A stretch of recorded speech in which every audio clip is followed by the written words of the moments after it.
తెలంగాణ ముఖ్యమంత్రి రేవంత్ రెడ్డి కేంద్ర మంత్రి కిషన్ రెడ్డి మీద నిన్న గట్టిగా రెచ్చిపోయాడు. కిషన్ రెడ్డి రాష్ట్రానికి రావాల్సిన నిధులు పెండింగ్ ప్రాజెక్టులు అడ్డుకుంటున్నాడని, కేంద్రం గనుక అవి ఇవ్వకపోతే ఈ నెల 15వ తర్వాత ఒక పెద్ద ఉద్యమం చేపడతాం, దానికి సంబంధించిన కార్యాచరణ కూడా ప్రకటిస్తామని రేవంత్ రెడ్డి గారు నిన్న గట్టిగానే మాట్లాడారు. ఎందుకు ఉన్న పలాన బీజేపీని రేవంత్ రెడ్డి అంత గట్టిగా అటాక్ చేస్తున్నాడు, ప్రధానంగా కిషన్ రెడ్డిని టార్గెట్ చేస్తున్నాడు అంటే దానికి ఉన్న కారణం జిహెచ్ఎంసీ ఎన్నికలు రాబోతున్నాయి. జిహెచ్ఎంసీ ఎన్నికలను దృష్టిలో పెట్టుకొని బీజేపీని టార్గెట్ చేస్తూ కిషన్ రెడ్డిని అటాక్ చేస్తూ, పైగా చాలా తెలివిగా చూడండి, నిన్న రేవంత్ రెడ్డి బీజేపీని కిషన్ రెడ్డిని వేరు చేశాడు. బీజేపీకి కొన్ని ప్రాజెక్టులు రాష్ట్రానికి ఇవ్వాలని ఉన్నప్పటికీ కూడా కిషన్ రెడ్డి అడ్డుకుంటున్నాడు అనే సంకేతాలు పంపించాడు. హైదరాబాద్లో బీజేపీకి కూడా కొంత బలం ఉంది, కానీ బీజేపీ క్యాడర్లో కిషన్ రెడ్డి అంటే కొంత అసంతృప్తి ఉంది. అంటే బీజేపీ కొన్ని వర్గాలుగా ఉంది కదా, దానివల్ల కిషన్ రెడ్డిని బీజేపీని వేరు చేశాడు. పైగా కిషన్ రెడ్డిని బీఆర్ఎస్తో కనెక్ట్ చేశాడు. కిషన్ రెడ్డి బీజేపీ కంటే బీఆర్ఎస్ కోసం పనిచేస్తున్నాడని, రాష్ట్రంలో కాంగ్రెస్ ప్రభుత్వాన్ని పడేసి బీఆర్ఎస్ ప్రభుత్వాన్ని అధికారంలో తీసుకురావాలని ప్రయత్నం చేస్తున్నాడని బీఆర్ఎస్తో కిషన్ రెడ్డిని కనెక్ట్ చేశాడు. దానివల్ల సగటు బీజేపీ ఓటర్ కూడా కిషన్ రెడ్డి చెప్పినట్టు వింటే అది మళ్ళీ బీఆర్ఎస్కి ఉపయోగపడిద్దేమో అని చెప్పేసి మళ్ళీ కాంగ్రెస్ కోటేస్తారేమో అనేటువంటి ఒక ఆలోచన.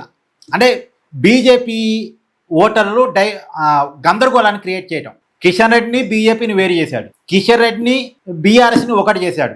కిషన్ రెడ్డి భుజాన్ని తుపాకి పెట్టి బీఆర్ఎస్ని కూడా వేర్చే ప్రయత్నం చేశాడు రేవంత్ రెడ్డి. మరి నిజంగా కిషన్ రెడ్డికి బీఆర్ఎస్కి సంబంధం ఉందా, కిషన్ రెడ్డికి కేసీఆర్కి సంబంధం ఉందంటే ఉంది, ఉన్నమాట వాస్తవం.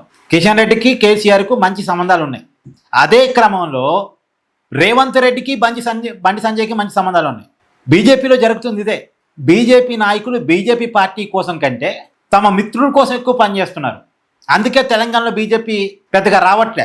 కిషన్ రెడ్డి ఏమో బీఆర్ఎస్ కోసం పనిచేస్తాడు, బండి సంజయ్ ఏమో రేవంత్ రెడ్డితో కొంత ఫ్రెండ్షిప్ చేస్తాడు.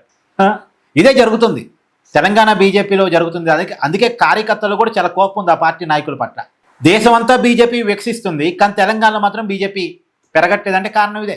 అందుకని ఎక్కువగా కిషన్ రెడ్డిని నిన్న రేవంత్ రెడ్డి ఎక్కువ టార్గెట్ చేశాడు. మరి ఏంటి జిహెచ్ఎంసీ ఎన్నికల సినారియో ఎలా ఉంది అని పరిశీలిస్తే మీరు చూడండి, జిహెచ్ఎంసీ ఎన్నికలు కొంత విచిత్రంగా ఉంటుంది సినారియో. అసెంబ్లీ ఎన్నికలకు వెళ్ళండి ఒకసారి. 2023 సార్వత్రిక అసెంబ్లీ ఎన్నికలకు వెళ్తే అసెంబ్లీ ఎన్నికల్లో హైదరాబాద్ వరకు ఫస్ట్ ప్లేస్లో బీఆర్ఎస్ ఉంది. బీఆర్ఎస్ హైదరాబాద్ పరిధిలో ఎక్కువ ఎమ్మెల్యే స్థానాలు గెలిచిన పార్టీ. సెకండ్ ప్లేస్లో బీజేపీ ఉంది, కాంగ్రెస్ థర్డ్ ప్లేస్లో ఉంది. చాలా చోట్ల హైదరాబాద్లో కాంగ్రెస్ పెద్ద డిపాజిట్ కూడా దక్కలే, పెద్ద ఓటింగ్ రాలే. హైదరాబాద్ సిటీ పరిధి వరకు రాష్ట్రం మొత్తం కాంగ్రెస్ గెలిచింది, కాంగ్రెస్ అధికారంలోకి వచ్చింది. కానీ హైదరాబాద్ సిటీ వరకు కాంగ్రెస్ డొల్లా. మళ్ళీ పార్లమెంట్ ఎన్నికలకు వచ్చేసరికి బీజేపీ ఫస్ట్ ప్లేస్లో ఉంది, సెకండ్ ప్లేస్లో కాంగ్రెస్ ఉంది, బీఆర్ఎస్ డొల్లా. అసెంబ్లీ ఎన్నికల్లో సత్తా చాటినటువంటి బీఆర్ఎస్ పార్లమెంట్ ఎన్నికలకు వచ్చేసరికి హైదరాబాద్లో చతికిల పడింది. హైదరాబాద్ పరిధిలో ఉన్నటువంటి 3 పార్లమెంట్ స్థానాల్లో ఒకటి ఎంఐఎం తీసేస్తే మిగతా 2 పార్లమెంట్ స్థానాల్లో బీజేపీ గెలిచింది. హైదరాబాద్ సరౌండింగ్స్లో కూడా బీజేపీ గెలిచింది. సెకండ్ ప్లేస్లో కాంగ్రెస్ ఉంది, థర్డ్ ప్లేస్కి బీఆర్ఎస్ పడిపోయింది. మళ్ళా ఉప ఎన్నికలు చూడండి, హైదరాబాద్ పరిధిలో జూబ్లీహిల్స్ ఉప ఎన్నిక వచ్చింది, కంటోన్మెంట్ ఉప ఎన్నిక వచ్చింది, సికింద్రాబాద్ కంటోన్మెంట్. ఈ 2 బీఆర్ఎస్ సిట్టింగ్ స్థానాలు. ఇక్కడ కాంగ్రెస్ గెలిచింది, సెకండ్ ప్లేస్లో బీఆర్ఎస్ ఉంది, థర్డ్ ప్లేస్లోకి బీజేపీ పోయింది. విచిత్రం చూడండి, అసెంబ్లీ ఎన్నికల్లో BRS first place, BJP second place, Congress third place.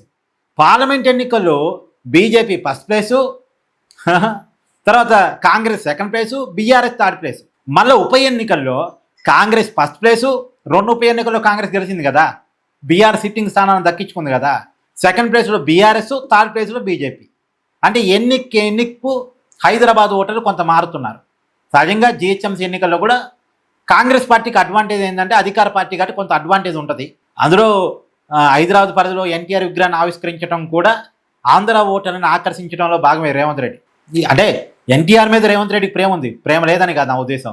కానీ ఇప్పుడు ఈ సందర్భంలో ఆవిష్కరించడం మాత్రం జిహెచ్ఎంసీ ఎన్నికలను ఉద్దేశించే. ఇప్పుడు కిషన్ రెడ్డిని ఎక్కువ టార్గెట్ చేయడంలో ఉన్న ఉద్దేశం కూడా జిహెచ్ఎంసీ ఎన్నికలే. సో జిహెచ్ఎంసీ ఎన్నికల యుద్ధం అయితే స్టార్ట్ అయింది. యుద్ధంలో ఎలా ఉంటుంది అనేటువంటిది చూడాలి.